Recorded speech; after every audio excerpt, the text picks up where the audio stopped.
Nah, baik, saya lanjutkan. Ternyata jadi setelah saya hentikan videonya, terus saya lihat hasilnya, itu pada menit-menit akhir, menit-menit pertengahan sampai akhir itu kursornya delay ya. Em, saya juga nggak tahu nih caranya gimana biar nggak delay gitu. Ya mungkin faktor laptop kali ya.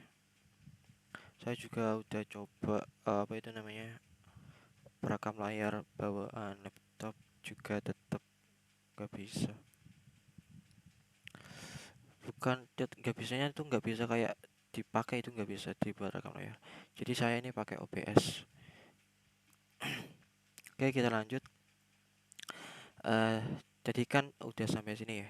Nah, setelah user diarahkan ke login, nah setelah URL-nya login,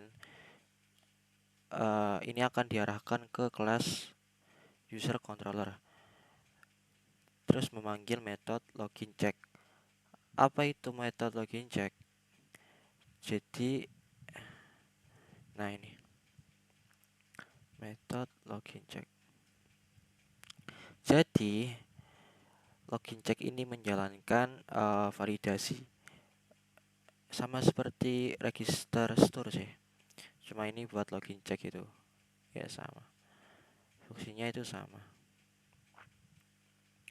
Terus di sini ada out attempt, validate, request session, regenerate. Jadi di sini dia mengautentikasi. Kayaknya itu mengautentikasi $validate. Terus dia menjalankan session, terus di regenerate, terus dia mengembalikan ini, terus dia mengarahkan ke dashboard. Ini mungkin kayak biar nggak kena apa gitu, lupa aku dulu pernah nge-search ini. uh, Mungkin kita search lagi, kita coba.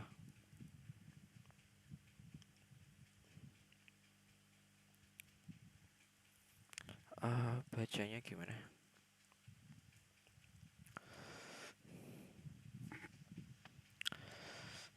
Nih, jadi out attempt artinya mengecek apakah kredensial login yang diberikan dalam variabel validate cocok dengan data pengguna di database. Nah, ini itu untuk mencocokkan ternyata, untuk autentikasi. Nah, untuk mencocokkan. Nah, metode ini memverifikasi username atau email dan password yang diberikan sesuai dengan data di tabel users. Jika cocok, maka pengguna dianggap berhasil login. Terus ini request session regenerate. Artinya setelah login berhasil, sesi pengguna akan diregenerasi untuk mencegah serangan session fixation. Mungkin ini serangan session sih ya, yang ada di network mungkin ya. Terus ini langkah keamanan yang paling penting. Oke. Terus return redirect intended dashboard. Artinya jika login berhasil, pengguna akan diarahkan ke halaman dashboard. Nah, maksud dari metode intended ini apa? Maksudnya, jika pengguna sebelumnya mencoba mengakses halaman tertentu, misalnya halaman admin, tetapi diarahkan ke halaman login, mereka akan diarahkan kembali ke halaman yang mereka tuju setelah login. Jadinya dia menyimpan sesi, itu enggak sih? Kalau ini ya gitu, dia mengembalikan pesan. Oke, kita lanjut ke sini. Nah, terus ada public function logout. Nah, logout ini yang mana? Logout ini yang ini. Di sini ada logout ya. Nah, ini root logout. Nah, ini ada root get dashboard. Nah, jika dashboard maka jalankan function ini return view admin dashboard gitu. Terus jalankan middleware autentikasi bahwa namanya autent ini gimana bacanya? Middleware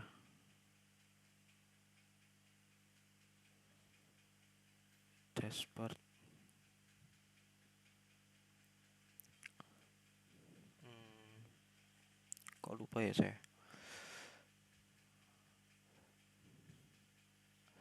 Nah, eh kalau URL-nya dashboard, maka jalankan function ini. Dia mengembalikan ke dashboard.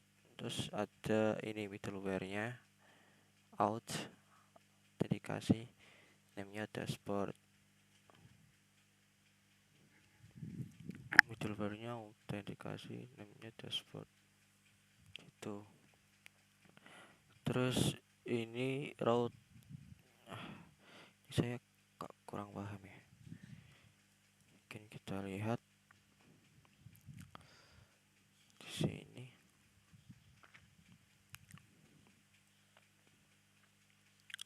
Route get dashboard artinya mendefinisikan rute untuk permintaan HTTP GET pada URL dashboard. Kalau itu paham, tapi kalau ini saya kurang paham. Cara bacanya gimana coba? Artinya menambahkan middleware out ke rute ini. Oh, fungsinya middleware ini memastikan bahwa hanya pengguna yang telah login yang bisa mengakses rute dashboard. Oh, jika pengguna belum login, mereka akan diarahkan ke halaman login default. Laravel adalah login. Baik. Name artinya menambahkan nama rute dashboard pada rute ini. Punya nama root mempermudah pengguna root ini dalam kode misalnya Anda bisa menuju ke rute ini dengan root dashboard default blade auto controller. Oke. Nah, sekarang kita ke route get logout.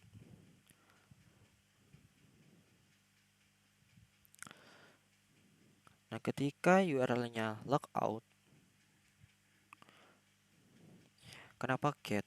Karena dia nggak mengirimkan apa-apa. Ketika apa itu namanya URL-nya logout, dia akan menjalankan class user controller dan menjalankan metode logout. Mana metode logout? Yang ini. Dia akan menjalankan ini out logout. Artinya autentikasi logout gitu. Pengguna logout gitu. Return redirect route. Nah, dia mengembalikan nilai ini rute. Dia mengembalikan ke login, halaman login.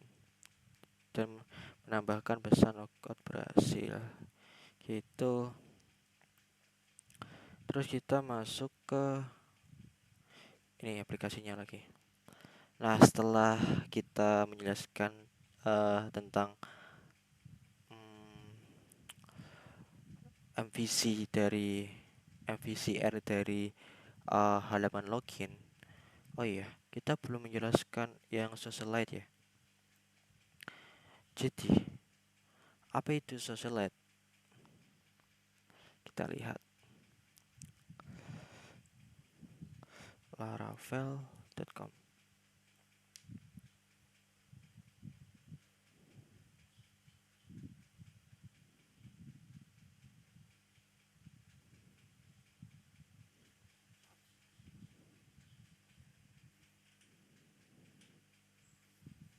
Ini lama banget ya.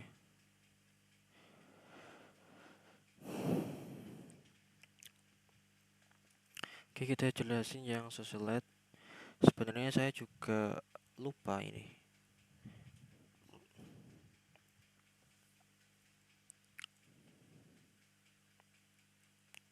Lupa caranya.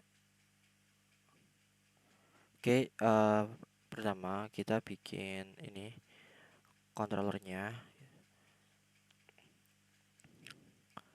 Nah, ini redirect. Kenapa redirect? Bentar, kita garut dulu. kita ke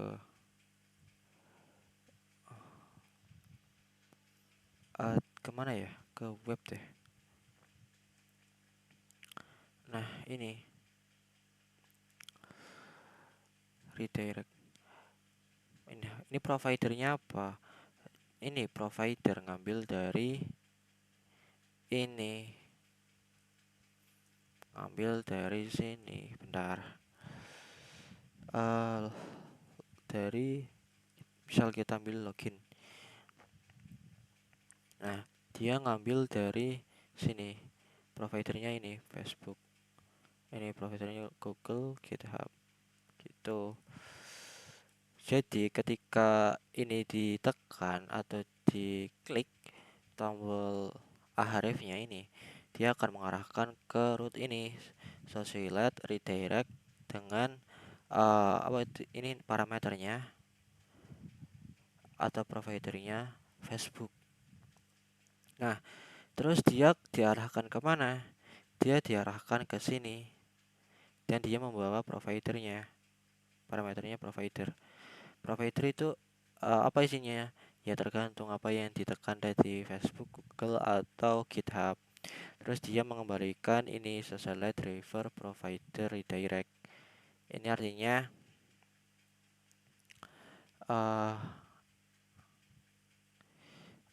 intinya untuk autentikasi, untuk mengembalikan apa ya, URL kayaknya gitu. Saya juga lupa. Bentar, mungkin saya bisa biar nggak salah jelasin. Soalnya saya juga belajar. Maksudnya belajar dalam arti kayak baru belajar bikin autentikasi kayak gini sih. Sebelumnya nggak tahu. Nah, mulai dari mana? Nah ini fungsi ini menangani permintaan untuk memulai proses autentikasi sosial. Nah ini menggunakan socialite driver provider untuk memilih penyedia. Nah, pakai driver apa? Pakai driver misal Google gitu. Mengembalikan redirect ke halaman login dari penyedia tersebut. Oh, oke. Gitu. Nah, outputnya apa? Pengguna diarahkan ke halaman otorisasi. Contoh halaman login Google. Nah, gitu. Terus callback. Mendapatkan data pengguna dari penyedia sosial pengguna menggunakan socialite driver provider user. Mendapatkan data pengguna. Oh, oke. Dari penyedia sosial menggunakan socialite. Oke. Out user memanggil fungsi store. Kita lihat. Nah, ini out user. Kita bikin nah di sini kita bikin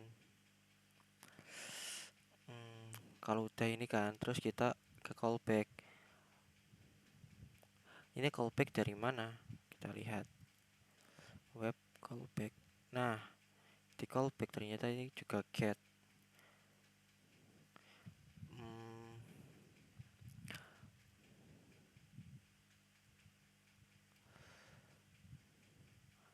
Kan setelah kita melakukan otorisasi itu kita menjalankan callback ini. Terus kita bikin ini. Kita bikin ini. Apa itu namanya? Property yang isinya ini. Ini mengembalikan data usernya kayaknya. Drivernya apa, terus dia mengembalikan usernya. Terus out user $this store. Kita lihat.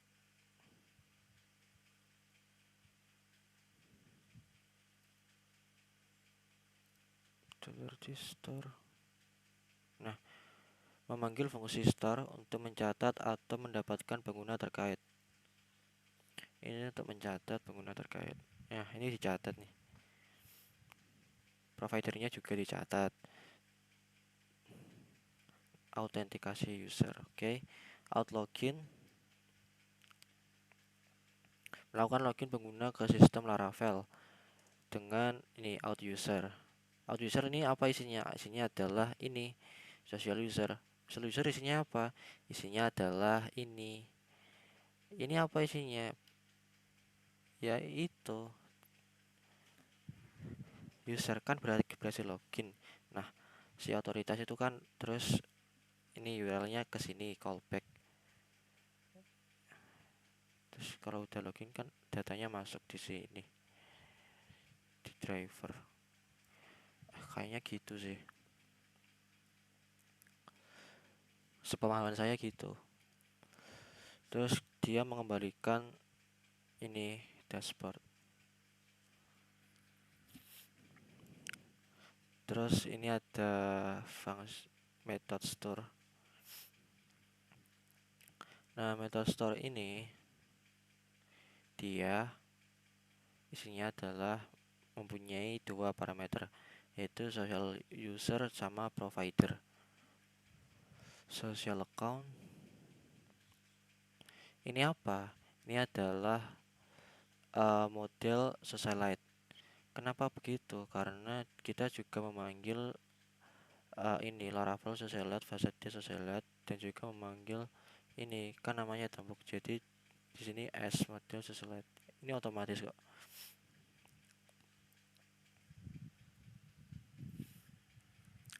Terus jadi kita sampai mana?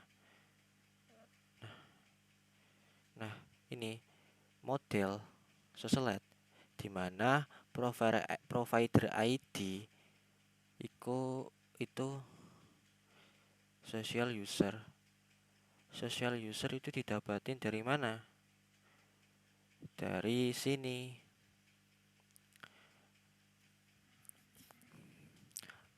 Kalau callback dia ngejalinin apa? Callback. Oke. Kita lihat lagi apakah ada lagi di atas.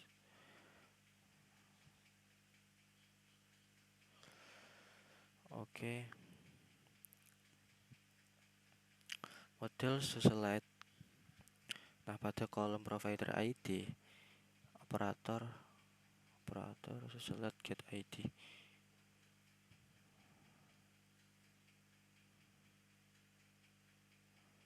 Di mana provider name kita lihat lagi social account supaya nggak salah paham. Nah, fungsi ini bertanggung jawab mencatat data pengguna dan akun sosial mereka ke database. Cek apakah akun sosial sudah ada menggunakan provider ID dan provider name. Jika ada, kembalikan pengguna yang terkait dengan akun sosial tersebut.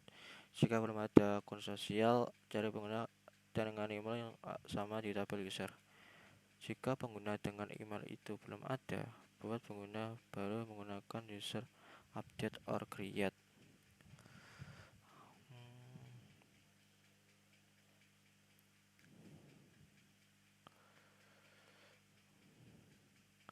Nah,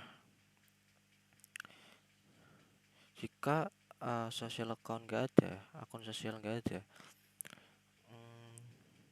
dia akan membuat $user, di mana user ini adalah model user, di mana email get email first.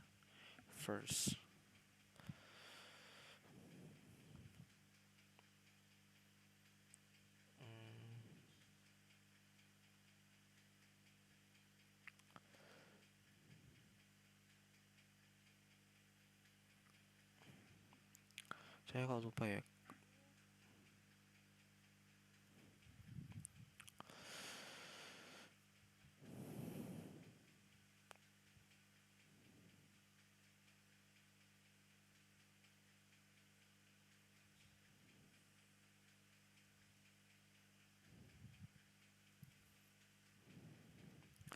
coba jelasin baris per baris. Kita minta GPT buat jelasin baris per baris.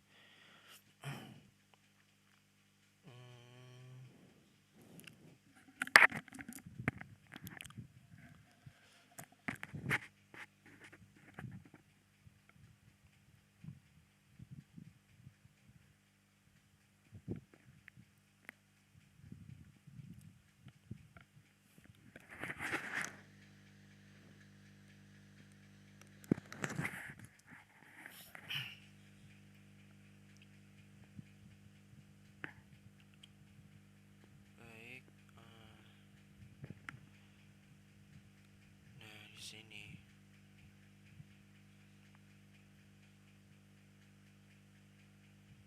kita kecilin kiri, kita kembali ke atas ya, biar enggak gagal paham. Kita taruh sini,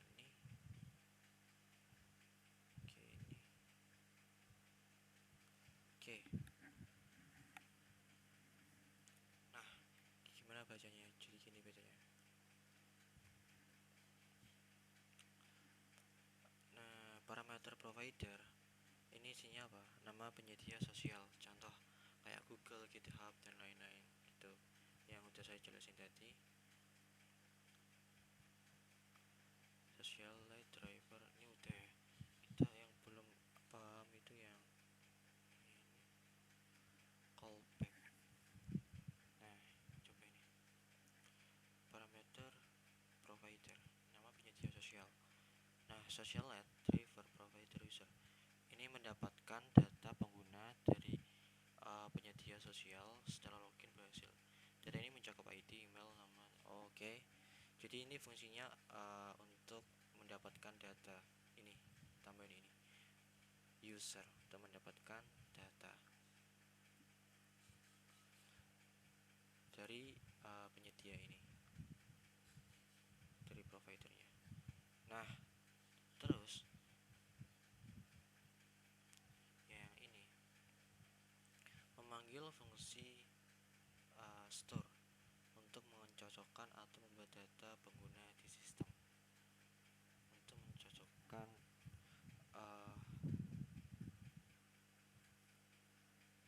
mencocokkan atau membuat data. Oke. Terus out user melakukan login ke sistem Laravel menggunakan data pengguna yang telah ditemukan atau dibuat. Terus return redirect. Setelah login berhasil, pengguna diarahkan ke halaman dashboard. Nah, setelah login berhasil, pengguna akan diarahkan ke dashboard. Oke. Store. Nah, ini. Kita masuk ke store. Mencari data akun sosial di tabel socialite berdasarkan provider ID. Nah, mencari data berdasarkan provider ID. Select get ID, dia mendapatkan ID untuk dicocokkan. Terus di mana provider name itu juga provider ID mana dari mencari data akun sosial di tabel berdasarkan mencari data provider ID punya dari penyedia sosial, nama penyedia sosial, provider name itu kayak Google, GitHub. Oke, first mengambil data pertama yang ditemukan. Oke. Jika data akun sosial tidak ditemukan, cari pengguna di tabel users berdasarkan email. Jika data akun sosial tidak ditemukan, maka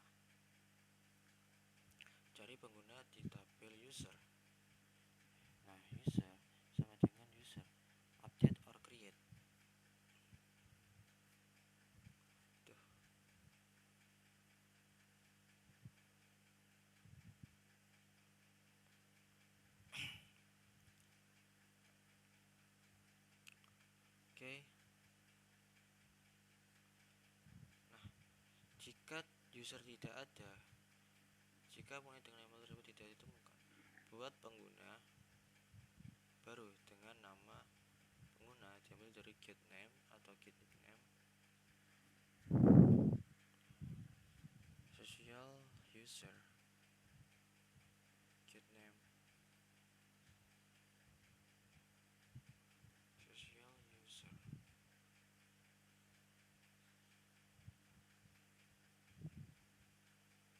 Bentar, saya agak lupa ya. Klub kecil kalau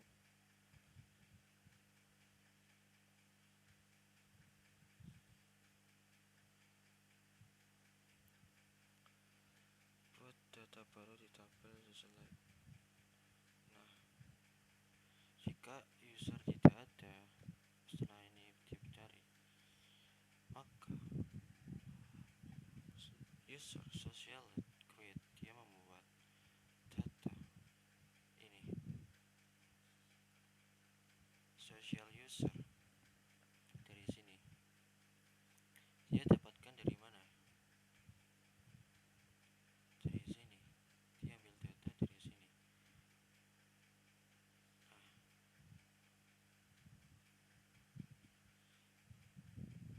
jika pokoknya gitu. Mohon maaf jika penjelasan saya agak kurang dimengerti. Intinya begitulah. Saya susah jelasin. Makanya saya buka ChatGPT biar bisa apa ya, jelasin gitu lah. Kalau dijelasin sendiri tuh agak susah gitu. Takut nggak nyampe. Oke, terus kita ke nah di sini. Setelah kita berhasil login, kita akan disuguhkan dashboard. Nah, di mana dashboard ini juga sudah saya tambah fitur sedikit. Nah, di sini saya tambah jumbotron. Di mana isinya ada selamat datang. Nah, selamat datang apa? Yang login siapa? Ini. Gimana cara ngambilnya? Gimana cara ngambil data nama ini? Caranya kita bisa lihat di dashboard.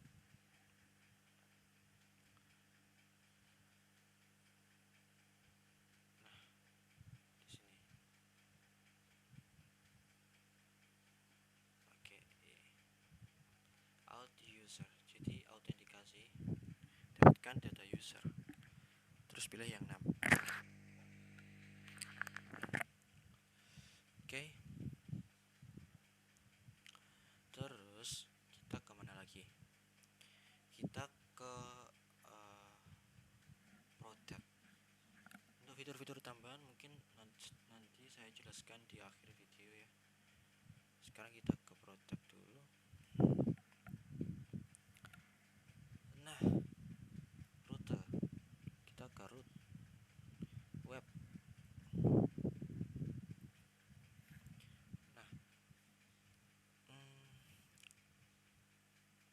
untuk yang bertanya, ini fungsinya apa? Jadi middleware ini adalah kayak apa ya? Kayak penjaga lah. Untuk menjaga supaya user ketika sudah logout itu tidak bisa mengakses ini sesuatu yang ada di dalam sini gitu, kayak produk, penjualan, profile gitu. Nah, ini sudah saya tambahin komen ya. Ini rute untuk halaman edit profile, terus ini untuk update. Ini coba nanti saya jelasin di akhir video, fitur tambahan saya sendiri. Nah, bentar di produk index ini kok gitu ya, bentar.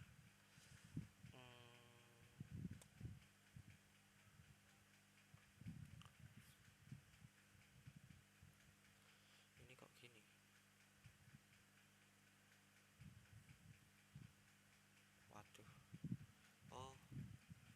sini.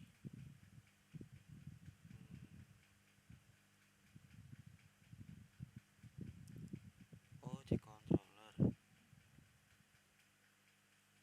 product controller, title.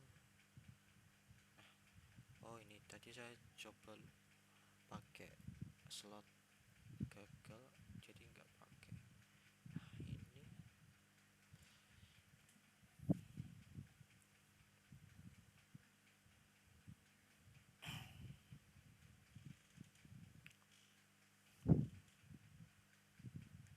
oke, kembali normal. Terus eh nah, tadi saya jelasin di web dulu ya. Nah, ketika eh apa itu URL-nya mengalah ke produk, maka dia akan menjalankan ini product controller class, di mana dia akan diarahkan ke sini product controller. Nah, di index dia akan diarahkan ke index.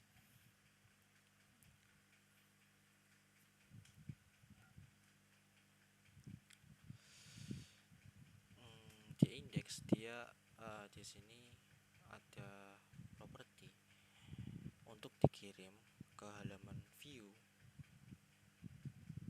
Jadi gini ya, visi itu konsepnya itu gini kayaknya, menurut pemahaman saya ya.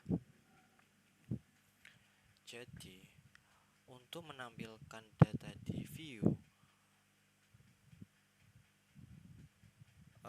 itu harus dikirimkan dari controller. Nah, seperti ini. Kalau mau nampilin data di sini, kan ini ada uh, apa ya namanya, variabel-variabel yang perlu dikirim. Apa yang jelasinnya, saya susah banget jelasin. Index di produk. Nah, kayak ini, benar. Nah, kayak title, subtitle gini, itu perlu yang namanya kirim data. Itu caranya gimana ya, di compact ini. Nah, di compact dia ngirim apa, dia ngirim title dari dia ngirim apa, dia ngirim title,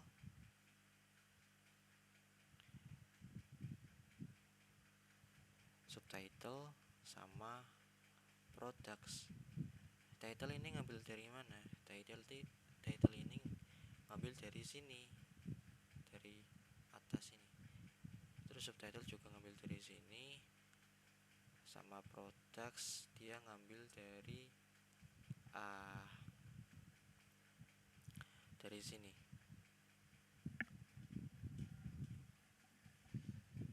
Ini apa ya, saya lupa, udah lama soalnya. Produk baru, gimana create ad. Oh, ini mungkin, oh ini fitur saya. Oh, saya lupa, tapi kok nggak saya tahu ya. Bentar.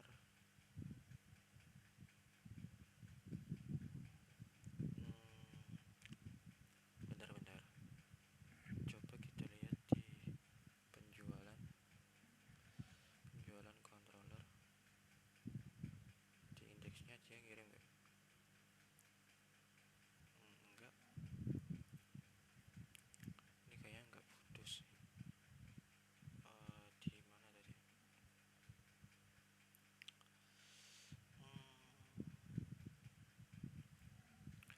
Di view sidebar.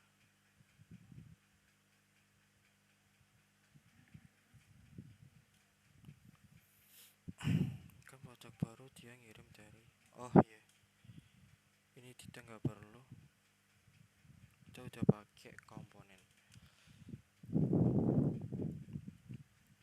Oke, jadi itu tadi apa, itu tadi Jadi uh, fitur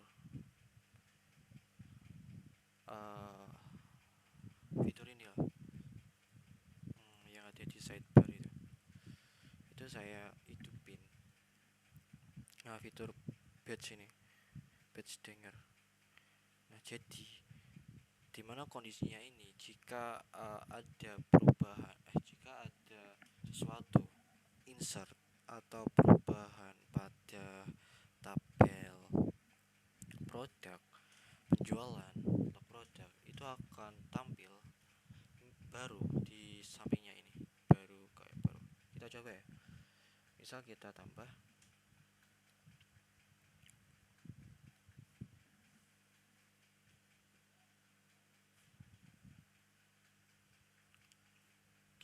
Nutrisari semangka, harganya 3.000, stoknya 50.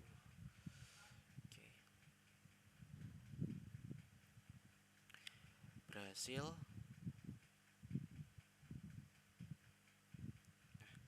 Ini saya buat reload, kenapa? Supaya ini tampil. Nah, itu. Ini dari mana fitur ini? Nah, saya jelasin sekarang ya. Jadi, awal mula kenapa saya membuat komponen itu karena ini.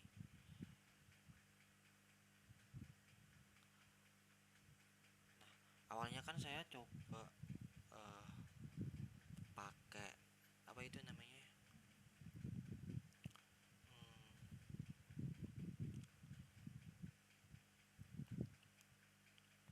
Nah, project baru ini saya pakai saya kirim dari controller. Ternyata itu tidak bisa. Makanya tadi di controller itu ada itu yang ini. Nah, ini dia mencari di mana dia ini mencari di model di mana kolom create add itu lebih besar atau sama dengan nih, apa itu karbon. Karbon ini kelas yang digunakan untuk apa ya, kayak waktu gitu, susah jelasinnya. Jadi sekarang subminute axis gitu, biar enak jelasin gini aja. Saya susah jelasin, takut nggak paham.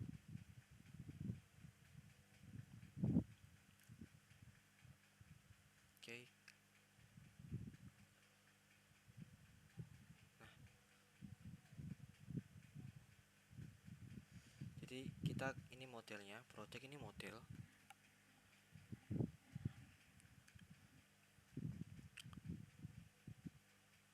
Dimana kolom create add pada tabel product, pada tabel products yang menyimpan waktu pembuatan data lebih besar atau sama dengan operator. Ini adalah operator pembanding, mencari data yang create add-nya lebih besar atau sama dengan nilai yang ditentukan. Carbon now mendapatkan waktu sekarang, current timestamp. Now kan sekarang. Nah, subminute mengurangi waktu sekarang dengan 1 menit. Artinya mengurangi waktu sekarang dengan 1 menit. Wah. Artinya apa? Jadi artinya notif baru ini cuma tampil 1 menit. Kan Carbon now ini mengambil waktu sekarang, current time. Terus dia subminute mengurangi waktu 1 menit. Itu susah jelasin. Nah, mengurangi waktu sekarang dengan 1 menit. Hasilnya adalah waktu 1 menit yang lalu.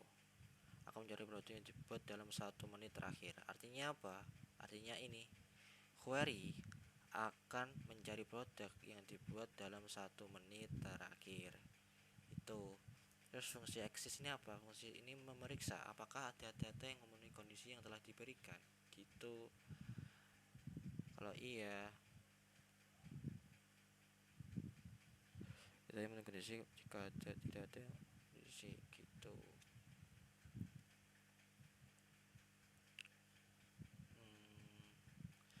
Lalu variable untuk menyimpan hasil dari fungsi exist isinya berupa nilai boolean true atau false. Nah, kalau ada dia, coba kita restart ya, kita reset atau kita ini maka akan hilang karena sudah 1 menit lebih.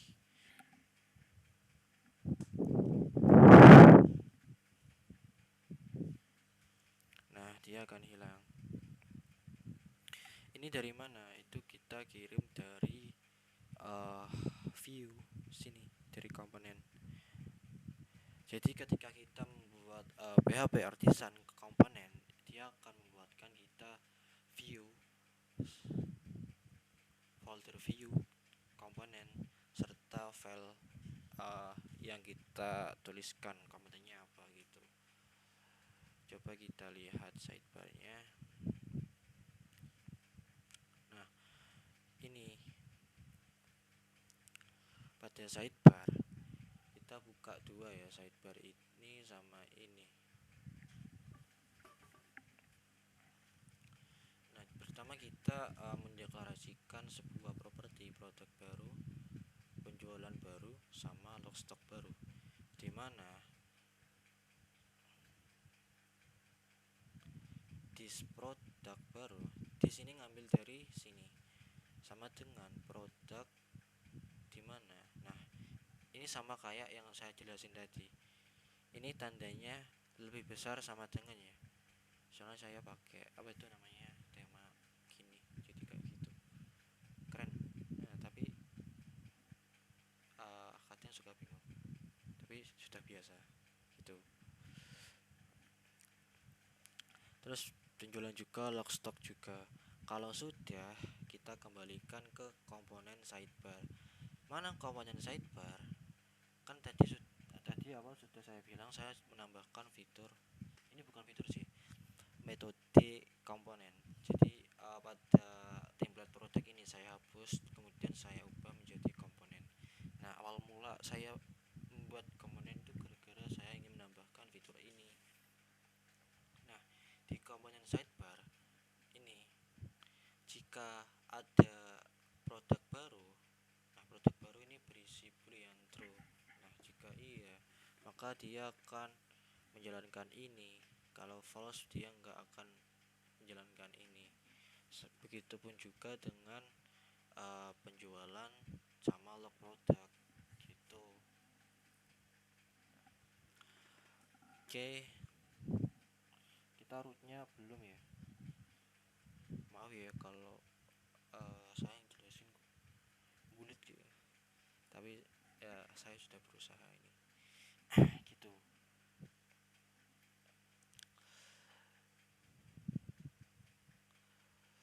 Terus tadi kan kita udah di produk.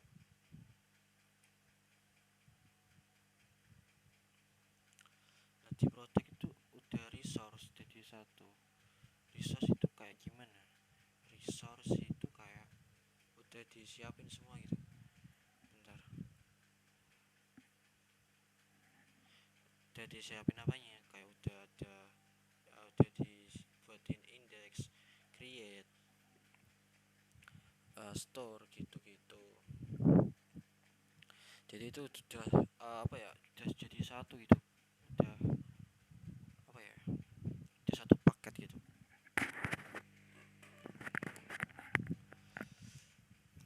Nah, kita udah nggak perlu. Ini tadi saya pengen nyoba pakai slot, tapi waktunya udah nggak cukup. Ya udah nggak jadi, mungkin setelah bikin video saya tambah. Oke, terus kita ke store, ke store, ke create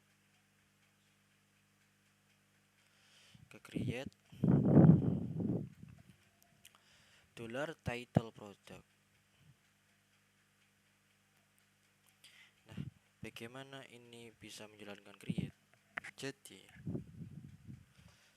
ketika URL-nya ini, dia akan menjalankan ini. Ini dapat dari mana? Ini dapat dari sini.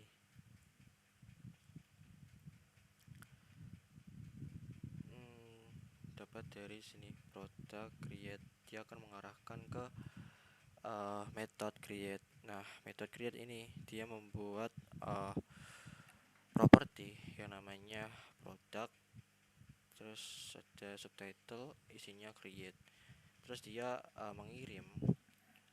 terus dia mengembalikan view atau mengarahkan kita ke view admin product create. Admin product create itu yang mana? Admin product create itu yang ini, terus dia juga mengirimkan data berupa title dan subtitle, product dan create. Product dan create itu berfungsi untuk apa? Jadi product dan create,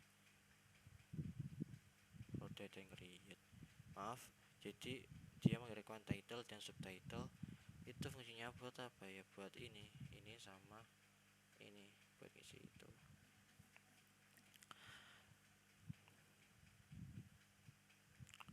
Terus kalau sudah diisi, dia akan ke mana? Mana ini? Dia akan ke store. Setelah data dibuat, dia akan mengirim ke store. Dari mana kamu tahu? Dari mana saya bisa tahu? Jadi dia kita ke create dulu, create product.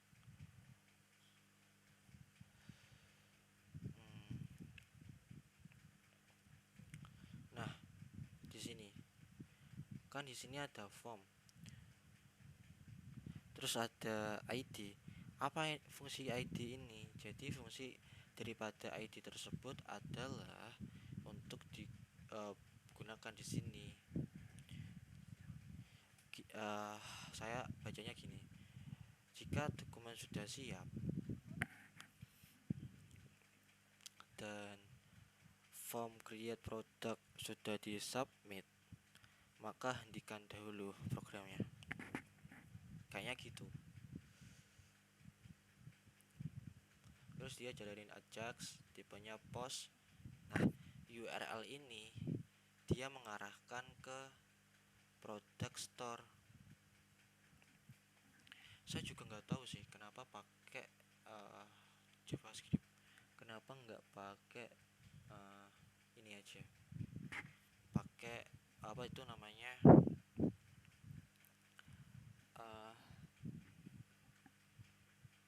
action. Saya juga belum pernah coba, mungkin nanti saya coba, bisa banget menurut saya pakai kayak gini. Nggak tahu sih.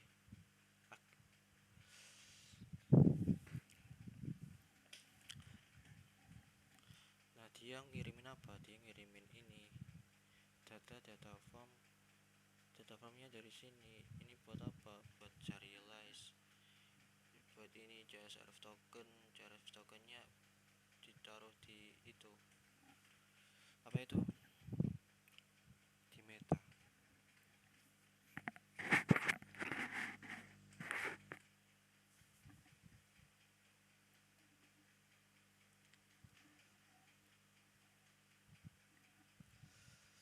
Terus kan dia ngarahin di sini nih, product controller store. Nah, setelah di store dia akan melakukan validasi. Validasi apa? Validasi dari form yang diisi oleh petugas tadi. Apa saja? Ya, di nama produk, harga, dan stok. Ini harus required numeric. Nah, ini kenapa numeric?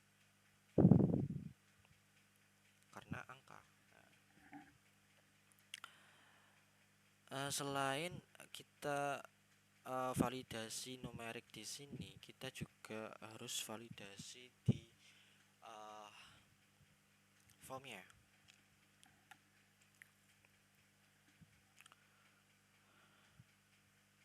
Supaya apa? Supaya nah di sini inputnya harus number. Supaya apa? Supaya nggak kena hack gitu. Terus kita bikin ya terus kan validasi udah nih. Terus ada isinya users ID sama dengan out user. Dia mengambil ID dari user. Enggak deh, enggak ngambil deh. Validate.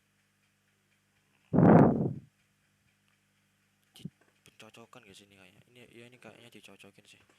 User ID-nya cocok nggak sama user ID yang sedang login.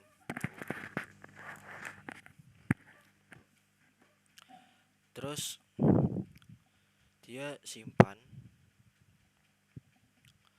simpannya gimana? Product create hmm, product create ini jadi model produk membuat atribut. Oh iya ya, dia membuat ini. Jika simpan true, ini kayaknya mengambilkan nilai boolean deh. True. Return response JSON. Status 200 message data produk baru berhasil ditambahkan. Ini saya search 422 sama 500. Bedanya apa ya? Saya lupa. Kayaknya ada bedanya gitu. Tapi best practice-nya katanya 422 sih. Saya juga nggak tahu. Di GPT gitu. Terus edit. Kan kita udah nih. Ini kembali kok bisa gitu. Kembali ke halaman index produk. Kenapa? Ya karena ini, bentar. Create. Nah,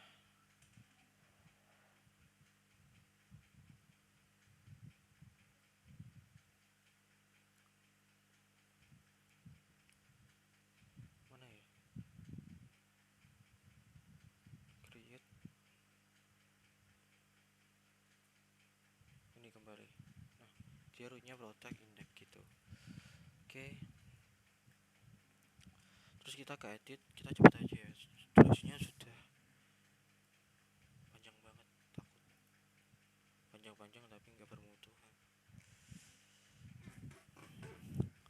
Oke,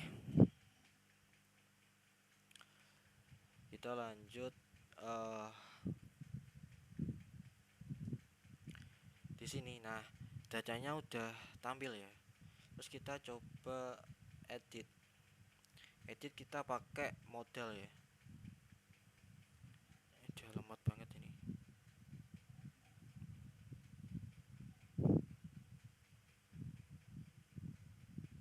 Enggak deh.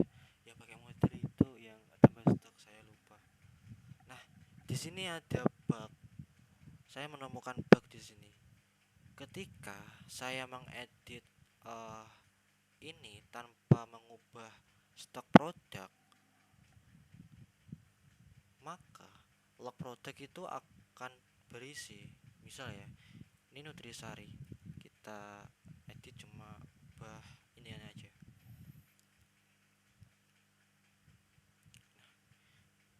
Udah.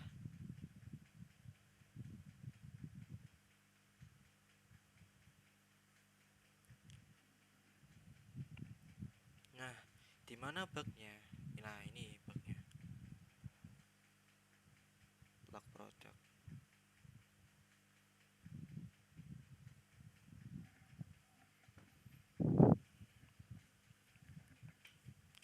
Nah, ini padahal saya nggak nambahin stok. Ini bisa masuk ke log produk. Ternyata setelah saya cek-cek, controller dari log product ini kan log product controllernya jadi 1 sama product controller. Di sini dia tambah stok, iya tambah stok. Nah, ini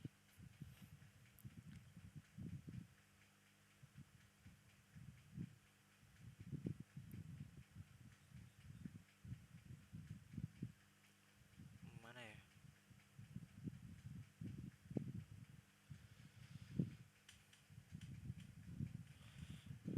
Kita hapus dulu.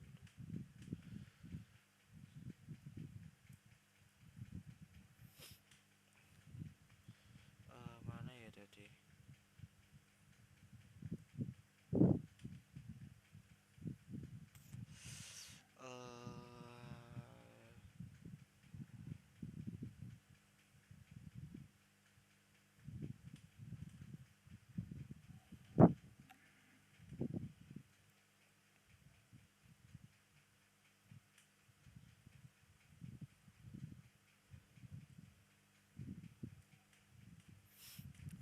Duh, mana ya?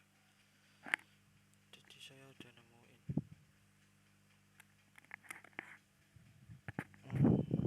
Validasi request validate stock. Kayaknya yang ini deh.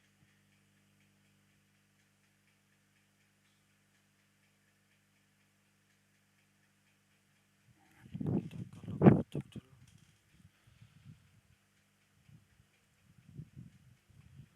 Nah, jadi saya akalin pakai ini. Nah, ini kan kira gini products. Mungkin di sini yang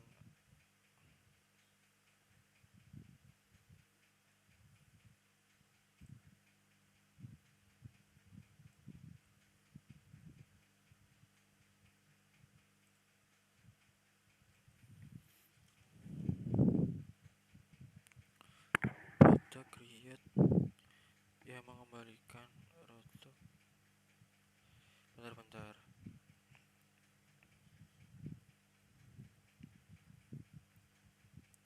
Enggak ada ya?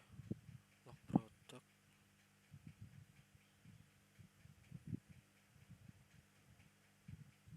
Lah, enggak ada. Nah, ini nih. Admin log produk. Products. Pokoknya dia itu ngirim, kan dia pakai apa itu namanya, trigger kalau nggak salah. Trigger ada di log produk. Nah, di sini ini problemnya. Dia akan membuat trigger log stock ketika setelah update di products. Nah, jadi kan update di products kan ada dua nih. Edit menggunakan yang benar. Yang edit itu sama yang tambah stok itu kan sama-sama edit. Cuma yang tambah stok kan spesifik untuk edit tambah stok, sedangkan yang biru ini edit untuk seperti nama, harga, dan stok. Nah, di mana trigger ini akan aktif ketika setelah update pada tabel products. Kan log produk sama produk itu kan tabelnya satu, products. Jadi ketika kita mengupdate produk melalui sini, melalui ini create, dia akan juga hitungannya update kan. Nah, makanya di sini dia ada data tapi stoknya 0. Nah, di sini stoknya 0. Oleh karena itu, saya mengakali bug itu dengan apa? Dengan pengkondisian. Gimana pengkondisiannya? Ini. Jadi di sini kita kasih ini. Ketika produk jumlah produknya sama dengan 0, maka lanjutkan. Jangan tampilkan ini.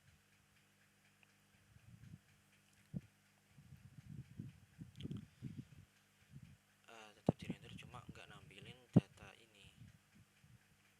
Gitu. Jadi kan ini sudah kita aktifin. Coba kita jalanin. Ini kita hapus dulu tulisannya.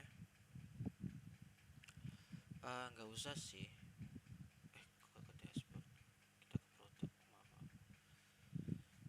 Ke produk. Laptop saya sudah mulai delay.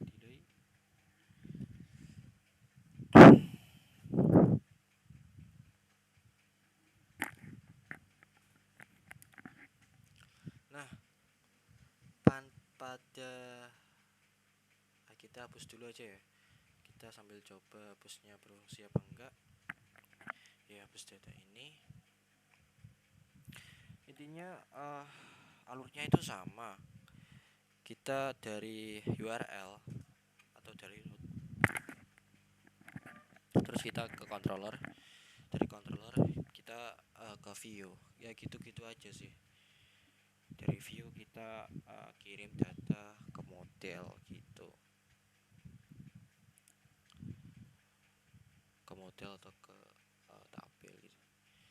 Terus kita coba tambah lagi ya. Kita buktikan apakah bugnya sudah bisa diperbaiki. Kita pakai apa ya, misal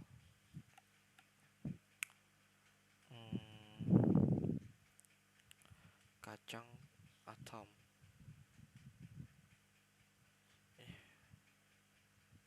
Kacang atom harganya 12.000, stoknya 30. Oke, kita tambah. Berhasil. Kita kembali.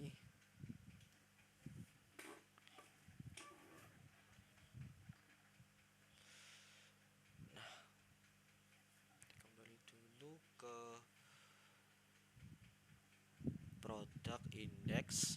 Nah, kita setelah ini akan edit apakah masih masuk ke log product. Setelah kita edit, misal kita edit kacang atom menjadi kacang gini, kita ubah, data berhasil diubah, data produk berhasil diubah.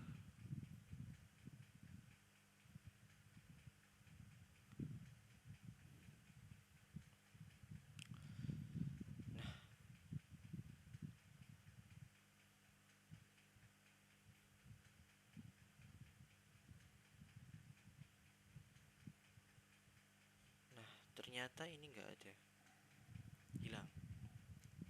Tapi ini kok masih blok produk.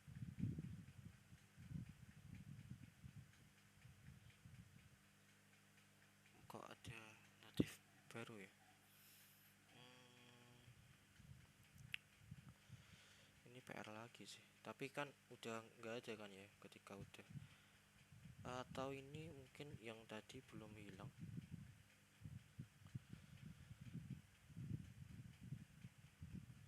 Ini kenapa mencet-mencet sendiri? Nah, ini kan sudah, bugnya sudah kita selesaikan.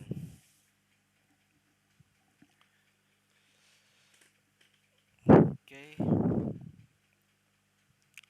Ketika kita edit, kita coba edit lagi ya. Kalau log produknya ada page-nya, mungkin itu perlu perbaikan juga. Kita jadi 10.000.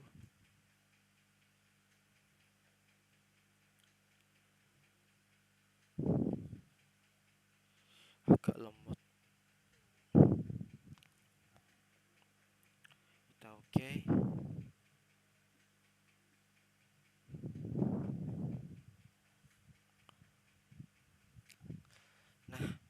ternyata ini batchnya tetap ke trigger.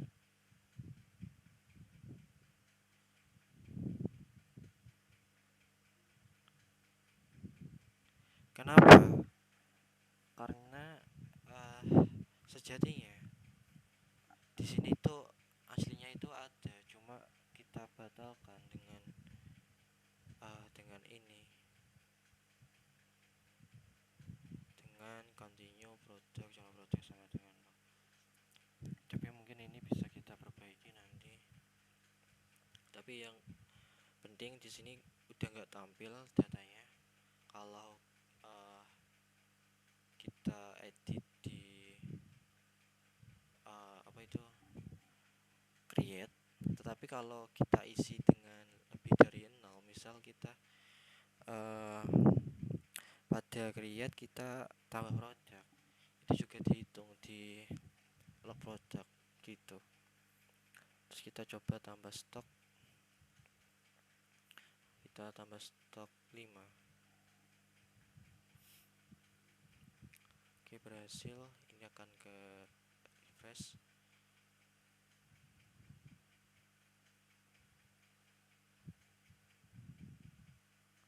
Nah, di log produk ini.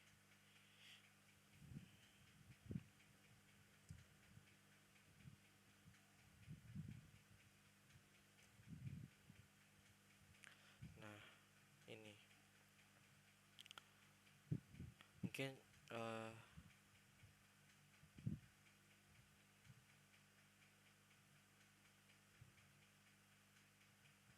ini nolnya kok 3 ya.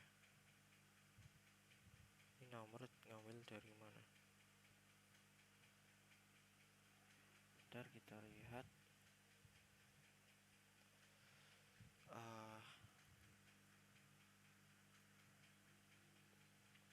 Betul, dia loop iteration.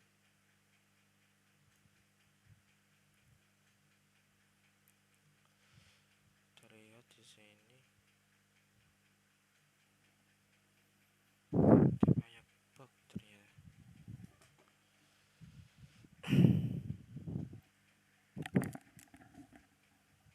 Ini nggak tahu ya, laptopku yang lemot atau gimana. Tapi kemarin tadi saya coba normal-normal aja tuh. Kayak ada bug-bug gitu. Ini kok 3 ya? Kita coba lihat di database. Ya intinya alurnya itu sama ya, dari apa itu, dari root dia ke mana itu, ke controller, terus dari controller dia ke view. Kenapa ke controller dulu? Karena dia itu kayak menjembatani antara model sama apa itu, model sama view. Dia tuh menjembatani. Nanti kalau saya jelasin baris per baris kelamaan nanti. Mungkin saya akan ambil garis besarnya.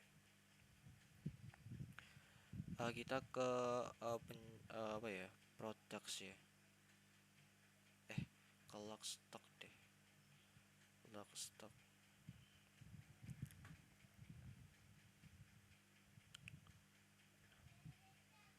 Dia 0. Oh, yang 00 dia tetap kebaca. Nah, ini bugnya juga belum selesai berarti.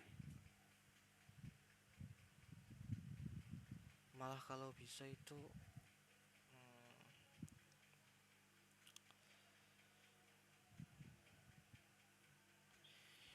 bugnya teratasi cuma di view-nya aja, tapi di database-nya belum dia.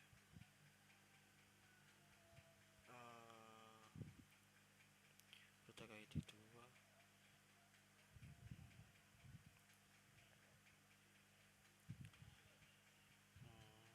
Kita lihat.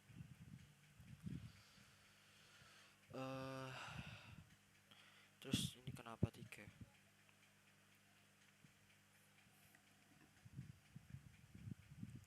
model ini loop iteration. Oh iya kan tadi kan ya, yang dua data nol itu kan tetap masuk, cuma nggak ditampilin di sini, jadi ini kehitung tiga gitu.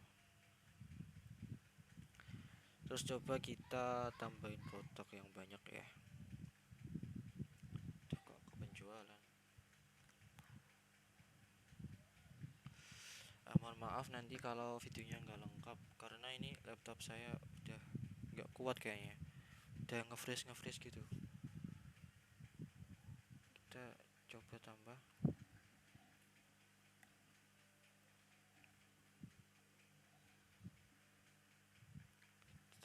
produk banyak, susu jahe 3000, stoknya 12. Saya enter itu nggak berhasil. Oke,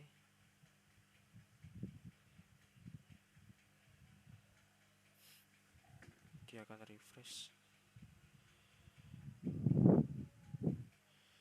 Kita buat lagi, ini cari semangka 4000 23 berhasil.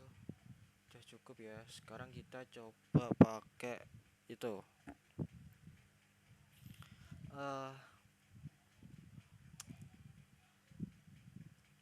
kita coba pakai cetak label.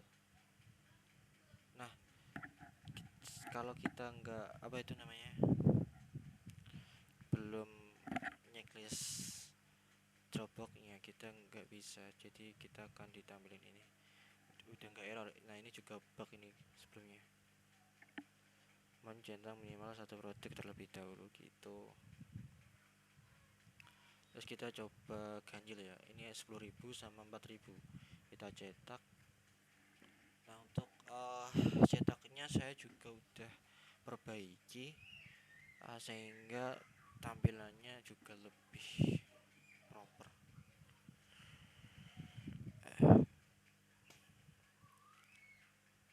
Ini lemot banget laptopnya.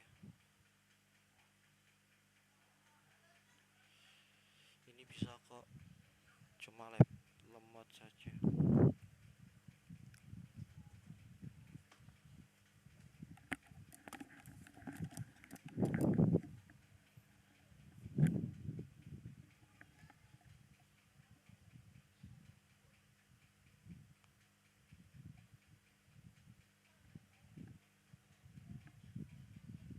Nah ini barcode-nya udah muncul.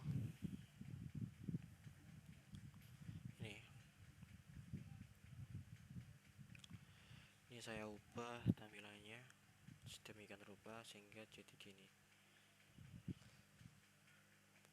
Mungkin saya agak cepet ya, lama kelamaan laptop saya lemot ini.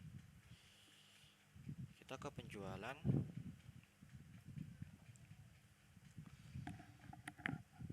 Jadi tambah stok udah, edit udah, hapus udah. Sekarang kita jelasin alurnya. Kita ke web dahulu. Nah di web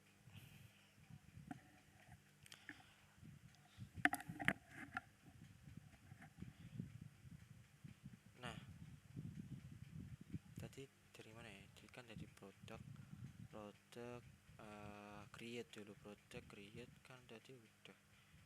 Nah kalau produk edit ini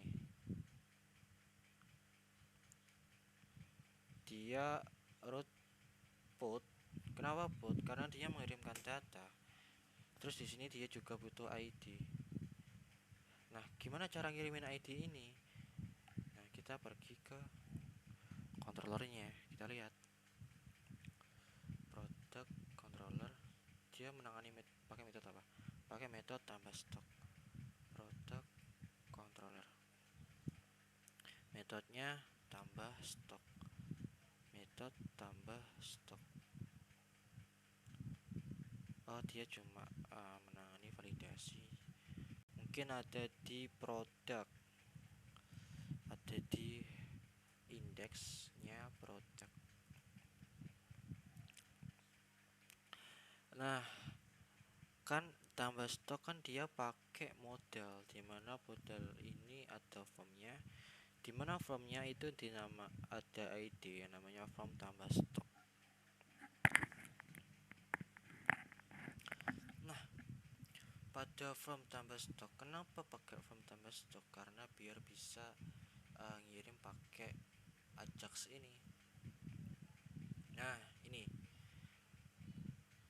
ketika form tambah stok di submit, maka ini gitu-gitu terus. Nah, tipenya apa? Tipenya put, terus diarahin ke mana? Diarahin ke root tambah stok. Nah, ini cara ngirimin ID-nya kan di web tadi kan perlu ID. Nah, yang ini kan perlu ID, yang untuk edit. Nah, perlu ID. ID-nya ini. Nah, kirimnya gimana? Kirimnya ya lewat ini. Gitu.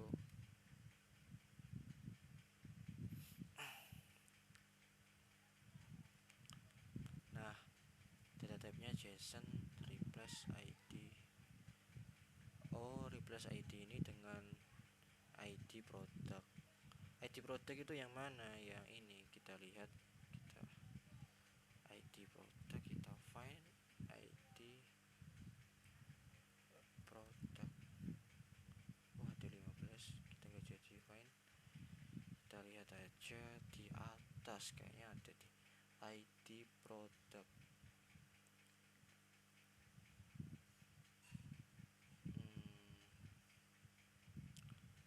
Di sini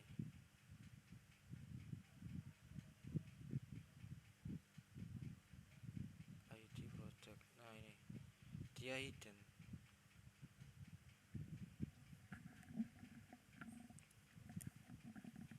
Kenapa hidden ya?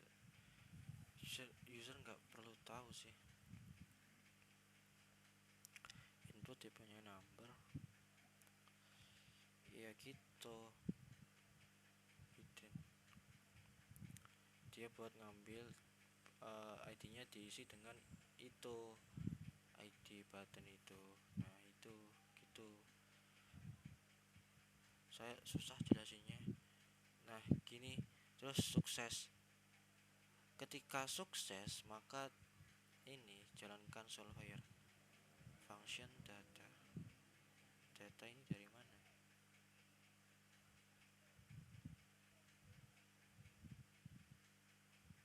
Oke.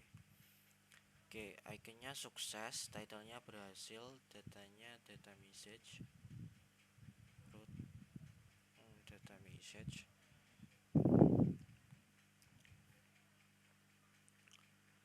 Oke, terus confirm button. Oke. Nah, ketika hasilnya, jika hasil telah dikonfirm, akan diarahkan ke produk index gitu. Jadi setelah kita mengirimkan uh, data, itu akan di redirect ke produk index, ke href ini, diarahkan ke sini. Terus model tambah stok, model height ini apa? Oh, jadi ini di hide dulu. Oh, jadi di hide, kalau udah di hide disembunyiin. Terus form tambah stok di reset. Terus ini kalau gagal, nah kalau sudah diisi dia akan ini berhasil gitu. Terus juga btn cetak label, gimana cara kerjanya? Jadi kan dicetak label kita, pokoknya setiap ada input dan itu dia pakai ID. Bentar, cek tak. Nah, ini btn cetak label, dia pakai ini. Ini fiturnya saya tambahin sendiri sih ketika saya sendiri apa Jus juga ya, saya nggak lupa saya.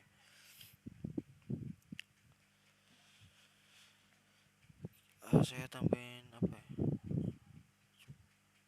Pokoknya saya cuma tambahin ini solver kayak. Nah, ini ketika btn cetak label diklik, maka jalankan function. Nah, Ini pertama dia membuat uh, ini ID produk dengan ini isinya array kosong. Input name, dia menginputkan name sama dengan ID produk. Checked each function ID product push default. Ya pokoknya gitu, saya susah jelasin. Jadi kalau saya jelasin durasinya panjang banget, laptop saya nggak kuat gitu. Terus dia tipenya post, URL nya dia mengarah ke produk cetak label. Nah, cetak label ini diarahkan di mana? Kita lihat produk cetak label,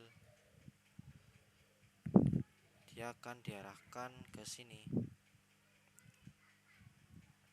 Nah, cetak label di sini dia ada ID products, dia ngambil ini request. Nah, request ini isinya apa? Isinya data-data yang diinputkan. Nah, kayaknya intinya gitu intinya.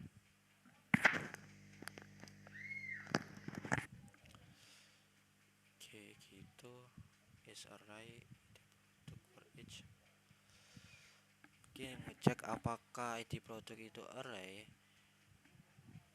Jika iya, lakukan pengulangan. Gitu kayaknya. Is array kan adalah array. Apakah ID produk itu adalah array? Nah, jika iya, lakukan for each pengulangan. ID produk. Oh ya, for each ini ibarat kayak apa ya? Misal ada for each $books as book. Jadi analoginya gini. Misal kita punya rak buku. Nah, di dalam rak buku itu ada banyak buku. Nah, terus ada teman kita datang.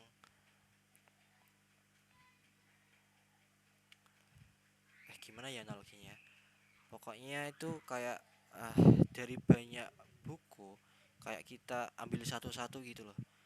Kan books as book.